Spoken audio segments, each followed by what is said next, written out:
Hello everyone, how are you all? I hope you all are fine and I welcome you all in this new lesson. इस video में हम लोग एक news article को cover करेंगे। तो ये आप देख सकते हैं, ये है द हिंदू का न्यूज़पेपर। इसमें हम जो आर्टिकल कवर करने वाले हैं वो आपका ये आर्टिकल है। तो इस आर्टिकल डिटेल में हम लोग समझेंगे और आपको बताऊंगा किस तरह से आर्टिकल को पढ़ा जाता है। इसमें जो भी इंपॉर्टेंट वर्ड्स होंगे वो सब चीज़ें मैं आपके संग डिस्कस करूँगा। अगर आपको वीडियो अच्छा लगता है तो आपको वीडियो को लाइक करना है, और आपके जो भी दोस्त हैं जो अपनी इंग्लिश को अच्छी करना चाहते हैं या अच्छी इंग्लिश बोलना चाहते हैं या न्यूज़पेपर को कैसे पढ़ें ये जानना चाहते हैं तो उनके संग इस वीडियो को शेयर करिएगा। तो चलिए स्टार्ट करते हैं। ये आपको डेली वीडियो मिलने वाला है। इस वीडियो में बेसिकली होगा क्या, इस वीडियो में हम लोग जो द हिंदू न्यूज़पेपर है उसके आर्टिकल को कवर करेंगे। डेली बेसिस पर ये वीडियो आएगा। इसमें हर दिन हम लोग एक आर्टिकल कवर किया करेंगे। ये जो आर्टिकल होगा दोस्तों, ये अलग अलग तरीके से हो सकता है, मतलब अलग अलग फील्ड का होगा। आइदर कभी इकोनॉमी का, कभी करंट अफेयर का, कोई भी टॉपिक मतलब आप यहाँ पर हम देख सकते हैं। लेकिन हमारा मेन जो पर्पस रहेगा वो ये रहेगा कि आखिर सेंटेंस फ्रेमिंग होती कैसे है। आखिर ऐसा लोग क्यों कहते हैं कि द हिंदू को पढ़ना मुश्किल है, क्या मुश्किल है उसके अंदर, क्या वर्ड नहीं समझ में आते या सेंटेंस नहीं आता, ये हम सब बातें इसमें करने वाले हैं। तो चलिए स्टार्ट करते हैं। तो ये है हमारा आर्टिकल। सबसे पहले हम लोग इस आर्टिकल की हेडिंग को पढ़ेंगे। देखिए, जब भी कोई पेपर आप देखें तो पेपर में जब भी आप देखेंगे तो आपको दिखेगा या तो हेडिंग ये बनाते हैं प्रेजेंट इंडेफिनिट टेंस में, यानी कि सिंपल प्रेजेंट टेंस में, या फिर आपको हेडिंग मिलती है पैसिव वॉइस में। मोस्टली दो चीज़ों में आपको हेडिंग मिलेगी। तो यहाँ पर भी आप देखेंगे गुजरात ग्रैपल्स, यहाँ पर एस वर्ड यूज हो रहा है, इसका मतलब ये प्रेजेंट इंडेफिनिट टेंस है। तो ये प्रेजेंट इंडेफिनिट में उन्होंने यहाँ पर बनाया है। तो अगर हम इसको देखें तो Gujarat grapples with destruction about after Biparjoy unleashes its fury. अब यहाँ पर आपको ये तो समझ में आता है गुजरात क्या है। गुजरात इंडिया की स्टेट है। यहाँ पर वर्ड है ग्रैपल्स। अब ये ग्रैपल का मतलब क्या होता है? एस तो इसलिए लग रहा है क्योंकि ये बात हो रही है किसकी, ऐसे ही एस लगाया जा रहा है। यहाँ पर ग्रैपल्स का बेसिकली मतलब है कि ये जो बात है ये प्रेजेंट इंडेफिनिट की बात हो रही है। That's why they have put S.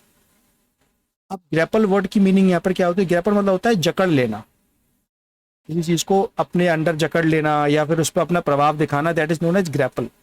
तो गुजरात को ग्रैपल किया है किसके साथ? With destruction. डिस्ट्रक्शन मतलब है तबाही, तबाही के साथ उसको ग्रैपल किया गया है। कब? After the Biparjoy. बिपरजॉय क्या है? बिपरजॉय आप सभी को पता है, ये एक साइक्लोन है जो अभी रिसेंटली न्यूज में भी है, गुजरात के अभी तट पर टकराया, उसी के बाद उसके बारे में बात की गई है। तो Biparjoy, after Biparjoy unleash it's फरी। यहाँ पर अनलीज वर्ड को भी आप देखेंगे तो प्रेजेंट इंडेफिनिट में यूज किया गया है। अनलीज मतलब क्या होता है? किसी भी चीज का बाद में जो असर होता है उसको अनलीज कहते हैं। तो जब जो बिपरजॉय ने अपना असर दिखाया और उस असर को क्या बोला गया? यहाँ पर फरी बोला गया। फरी मतलब गुस्सा, बहुत तेज गुस्सा जो होता है। बिपरजॉय अनलीज इट्स फरी, तो जो अपना गुस्सा है उसको अनलीज किया गया, उस गुस्से का असर जो दिखा उसके बाद जो गुजरात है वो ग्रैपल हो गया है। तो ये है इसकी पूरी हेडिंग। अब हम इसके एक एक करके पैराग्राफ को पढ़ते हैं। Cyclone Biparjoy caused widespread damage in Gujarat's Kutch Saurashtra region as it made landfall late on Thursday। जो साइक्लोन बिपरजॉय है उसने कॉज किया, मतलब कारण बना वो wide spread damage. Wide spread मतलब बहुत ज्यादा डैमेज जो होता है वहां डैमेज किया। कहां पर? गुजरात के कच्छ सौराष्ट्र रीजन में। It made landfall late on Thursday. देखिए, जब कोई भी साइक्लोन होता है वो समुद्र में उठता है, समुद्र में उठकर जब वो लैंड पर आके टकराता है तो इस घटना को हम लोग बोलते हैं लैंडफॉल। जब वो लैंडफॉल पे टकराया तभी वो तबाही मचाता है, ऑब्वियस सी बात है। समुद्र में कितना भी तेज रहे, लेकिन जब वो लैंड पे टकराता है तो टकराने के बाद उसकी जो इंटेंसिटी है वो कम होती जाती है जैसे जैसे वो लैंड के पास आता जाता है, राइट। तो जब वो लैंडफॉल किया तब उसने बहुत ज्यादा तबाही मचाई स्टार्टिंग में, मतलब टकराने के जस्ट बाद। Hundreds of villagers were left without power supply. 100 मतलब जो हमारे लगभग 100 के आसपास जो विलेज थे वहां पर पावर सप्लाई कट हो गई। तो यहाँ पर वर्ड यूज किया गया है लेफ्ट विदाउट।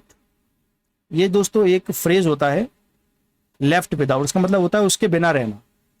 तो 100 of villagers were left without power supply, मतलब पावर सप्लाई के बिना करीब 100 के आसपास विलेजर्स रहे। वाइल मतलब होता है जबकि 1000 of trees were uprooted due to the strong wind and heavy rain. जब विपरजॉय आया तो काफी रेन हुई और काफ़ी तेज़ हवाएं चली, जिसकी वजह से जो लगभग 1000 के आसपास जो ट्री है वो अपरूट हो गए। अपरूट मतलब जड़ से उखड़ जाना, जड़ से उखड़ गए। आगे देखते हैं, ये पहला पैराग्राफ हो गया हमारा, उम्मीद है आपको समझ में आ गया होगा। 2 deaths were reported and 23 were injured while more than 100 animal died। इसमें जो 2 लोग हैं उनकी डेथ हो गई, उन्हें रिपोर्ट किया गया। लगभग 23 के आसपास लोग हैं वो इंजर्ड हो गए, right. And more than 100 animal died, और लगभग 100 के आसपास जानवरों की डेथ हुई है। तो ये आप देख पा रहे हैं, बहुत सिंपल तरीके से बनाया गया है। यहाँ पर जब वर के बाद इंजर्ड आता है तो ध्यान दीजिएगा ये एक पैसिव वॉइस होती है। यहाँ पर आप देखेंगे तो जो इंजर्ड है this is third form, right. तो रिमेंबर दिस थिंग। हाउएवर मतलब हालांकि, however authorities said the 2 deaths had occurred before the landfall incident। जब ये बिपरजॉय लैंडफॉल किया, मतलब जमीन से टकराया आकर, उससे पहले ही ये 2 लोगों की डेथ हो चुकी है। मतलब अथॉरिटी ये कहना चाह रही है जो 2 लोगों की डेथ हुई है, यहाँ पर रिपोर्ट की गई है, वो लैंडफॉल के होने से पहले ही हो गई थी, राइट। आगे चलते हैं। On Friday over 1000 teams were racing to restore the power supply. अब यहाँ पर वर्ड आया है रेसिंग। रेसिंग का मतलब होता है कोई काम जल्दी से करना। तो जो 1000 के आसपास टीम थी वो पावर सप्लाई को रीस्टोर करने के काम में लगी हुई थी।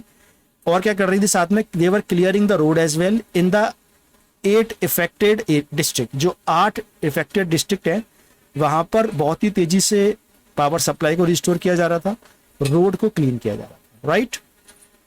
आगे देखते हैं। More than 1 lakh people housed around 1500 temporary shelters in the state begin returning home. जब ये विपर्जॉय आ रहा था तो लगभग 1500 के आसपास जो लोग थे उनको उनके घर से कहा था कि आप किसी शेल्टर में जाके रहें। अब क्योंकि विपर्जॉय जा चुका है, now they are returning home. तो ये बात यहाँ पर बताई गई है। आगे देखते हैं अगला paragraph. Chief minister Bhupendra Patel, जो गुजरात के चीफ मिनिस्टर हैं Bhupendra Patel, held a series of meeting in Gandhinagar to review the situation and directed the state administration to carry out a survey regarding the damage and restore power। Bhupendra Patel ने क्या कहा, उन्होंने पहली बात तो मीटिंग की, कहाँ पर, गुजरात में, और उन्होंने रिव्यू किया सिचुएशन को, और साथ में जो स्टेट एडमिनिस्ट्रेशन है, जो ऑफिसर्स हैं, उनको कहा कि आप एक सर्वे करो और पता लगाओ कि आखिर कितना डैमेज हुआ है और पावर सप्लाई कब तक रिस्टोर होगी उसके बारे में बताओ। साथ में road and movement of the people on a war footing. और उन्होंने कहा वॉर फुटिंग के मतलब युद्ध के स्तर पर आपको सब काम करने हैं, पावर सप्लाई करनी है, लोगों को क्या दिक्कत हुई है वो देखना है, लोग कहाँ से कहाँ चलेगा इसको देखना है। ही ऑल्सो सेड, ही मतलब यहाँ पर चीफ मिनिस्टर की बात हो रही है। He also said those who shifted to shelters would receive compensation as per the norms के हिसाब से, मतलब जो भी इनका प्रोटोकॉल है उसके हिसाब से, जो लोग जिन लोगों को जो शेल्टर में शिफ्ट हुए उसके हिसाब से they will get the compensation as well. Last paragraph देखते हैं इस आर्टिकल का। Cyclone Biparjoy made landfall near the Jakhau port in Gujarat Kutch district. जो गुजरात का कच्छ डिस्ट्रिक्ट है वहां के जखाऊ पोर्ट पर इसने लैंडफॉल किया, मतलब यहां पर आकर जमीन से टकराया। The coastal districts continue to witness strong wind.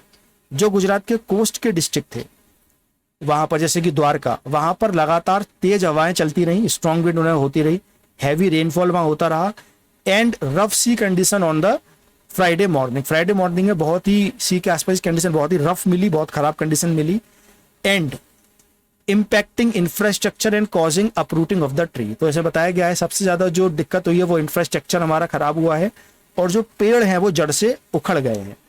तो दोस्तों ये पूरी बात इसमें बताई गई है। इस पूरे आर्टिकल में मुझे लगता है आपको 2-3 वर्ड अच्छे से पता होने चाहिए। पहला मैंने बताया आपको ग्रैपल, दूसरा फरी तेज गुस्सा, अनलीस मतलब उसका असर, रेसिंग तेजी से कोई काम करना, वॉर फुटिंग युद्ध स्तर पे काम करना, नॉर्म्स का मतलब बेसिकली क्या होता है, कोई प्रोटोकॉल मतलब कोई तरीका, एक रूल्स एंड रेगुलेशन। तो ये सारे वर्ड उम्मीद है आपको समझ में आए होंगे दोस्तों। तो that is all about this video. उम्मीद करता हूँ आपको वीडियो अच्छा लगा होगा। अगर आपको वीडियो अच्छा लगा है तो आपको वीडियो को लाइक करना है। अगर अब तक आपने चैनल को सब्सक्राइब नहीं किया है, चैनल को सब्सक्राइब कर लीजिए। ऐसे ही आर्टिकल आपको मिलते रहते हैं, ऐसे ही आर्टिकल मैं आपके साथ डिस्कस करता रहता हूँ। आपको कोई भी डाउट, कोई कंफ्यूजन है इस आर्टिकल को लेकर, कोई वर्ड समझ में नहीं आया है, कोई लाइन समझ में नहीं आई है, then you are always free to comment below in the video. I'll try to reply as soon as possible. So that is all. Thank you so much. Take care.